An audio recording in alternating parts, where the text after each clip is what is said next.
As someone who experiences the disability of autism, I love a good work of disability literature. So when my mom took me to Barnes & Noble for my birthday and said I could get any book I wanted, I saw Rebekah Taussig's essay collection, Sitting Pretty, on the memoir shelf, and I knew that was the one.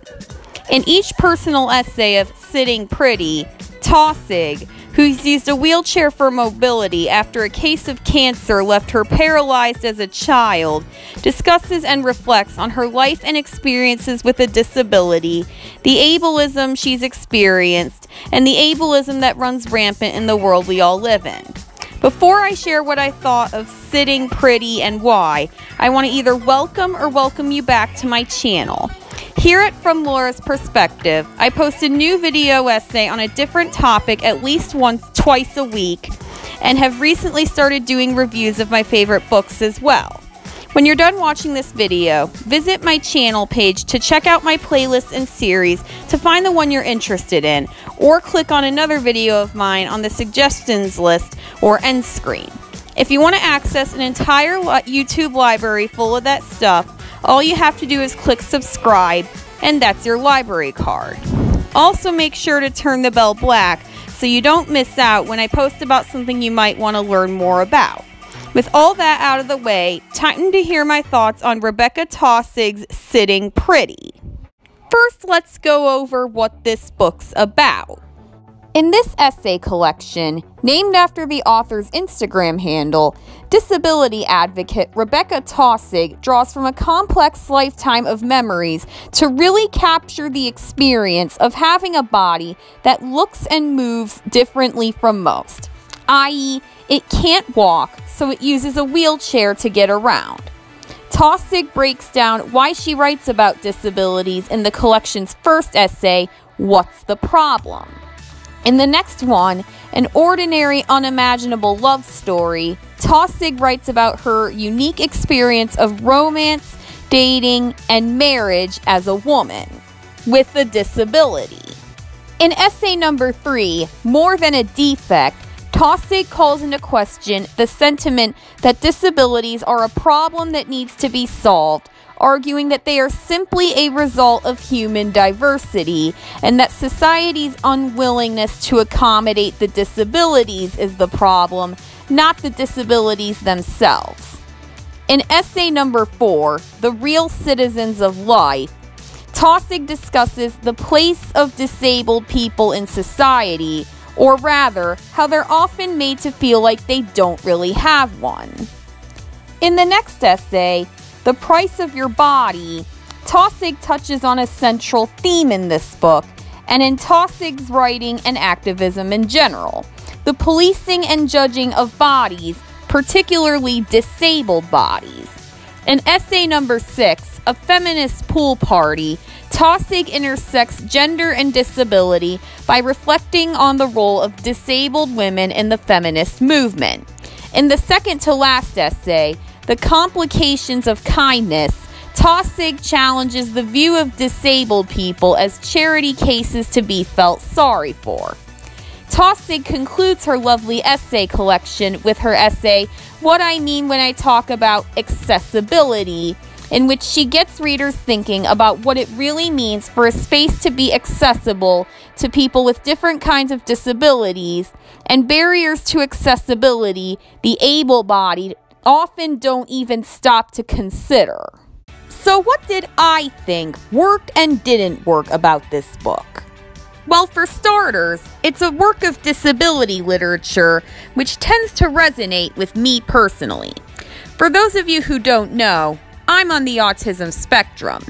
I like many different kinds of literature on many different subject matters, but as someone who lives with a disability, I really enjoy books that were written by and for people with disabilities, and Sitting Pretty was no exception.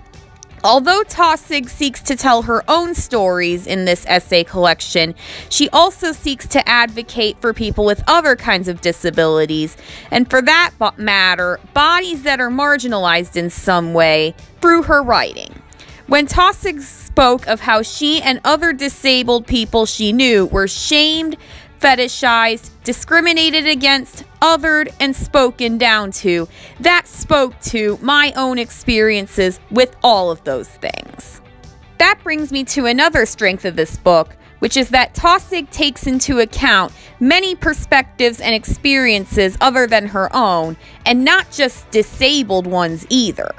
In the book's preface, Taussig makes it very clear that she is not claiming to be the representation of the entire disabled community. While Taussig's essays have much to do with her own personal experiences, she acknowledges that disabilities come in many different forms, and the experience of having one is different for every disabled person. In the first essay, What's the Problem?, Taussig reflects on the dictionary definition of ableism. This definition claims that the opposite of disabled is able-bodied. But then Taussig reminds us that disabilities are not always of the body, that someone can experience a disability even if they're technically able-bodied. This is true of myself since I have a cognitive disability, but my body and limbs are fully functional. Therefore, I'm disabled yet able-bodied.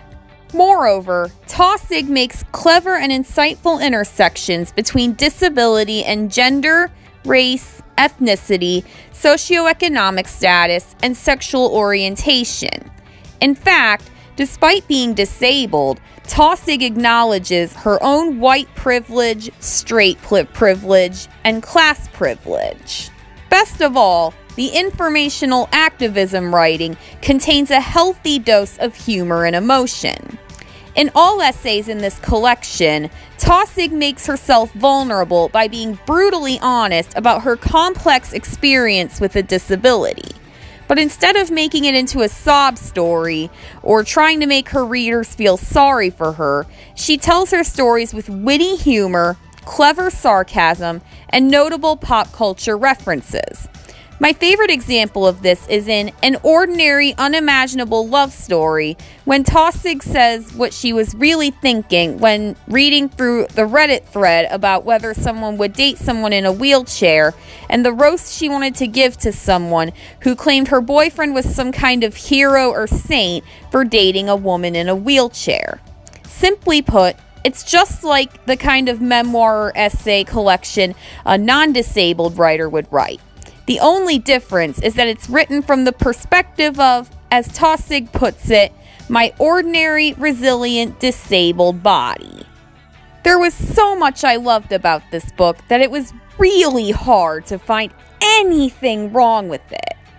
But if I had to find one weakness, it would have to be the way Taussig talks about those who try to help people with disabilities. I can't say that I blame her for feeling a little condescended when people offer or try to help her. But sometimes people with disabilities need a little extra help, and that's okay. In fact, one review I saw online of this website claimed that they are a disabled person who really appreciates when someone tries to get something off a high shelf for them or push them in their wheelchair when they're walking together. It's just being polite, not lording your superiority over them. So what did I think of the book overall? Out of 5 stars, I rate Sitting Pretty 5 stars. As I mentioned in the last part, I had a really hard time finding something to criticize about this book. But of course, there's no such thing as the perfect book. Publishing houses look at thousands, if not millions, of submissions at any given time, and more of them are turned away than are published. Only the best of the best are accepted, and even those books can't possibly be without flaws. After all, they're a product of human talent, and humans can't possibly be perfect. That's the whole point of my book reviews, to express what I think are the strengths and weaknesses of each book I'm reviewing. I may be biased towards Sitting Pretty because it's a work of disability literature and I myself have a disability. But if you actually read the book, as I recommend you do, You'd find that Taussig really does have a way with words and knows what she's talking about when it comes to society and the human body, both disabled and able-bodied. One thing you might say or think after reading Taussig's essays is, wow, I really don't know as much about disabilities as I thought. That's definitely what I thought.